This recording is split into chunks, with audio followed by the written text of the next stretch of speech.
আসসালামু আলাইকুম। আজকে মক্কায় আমার তৃতীয় দিন। আলহামদুলিল্লাহ আজকে আমরা জিয়ারাতে বেরিয়েছি।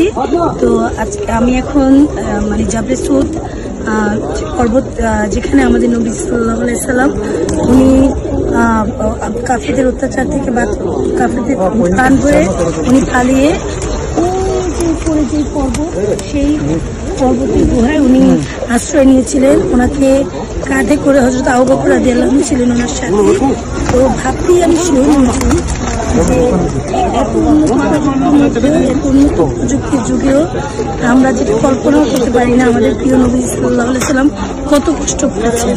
আল্লাহ পাক ওনার কোরবানি কবুল করুন, ওনার উসিলায় সমগ্র পৃথিবীকে আল্লাহ পাক শান্তি দান করুন। এবং আলহামদুলিল্লাহ আমার ভাবতে অবাক লাগে যে প্রতিটা পর্বতের চূড়ায় ওনার স্পর্শ ছিলেন, ওনার পদধূলি ছিল।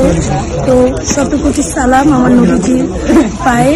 আল্লাহ পাক ওনার উসিলায় আমাদের সমগ্র পৃথিবীবাসীকে শান্তি দান করুন, সমস্ত নিপীড়িতদের আল্লাহ মুক্তি দান করুন। আসসালামু আলাইকুম।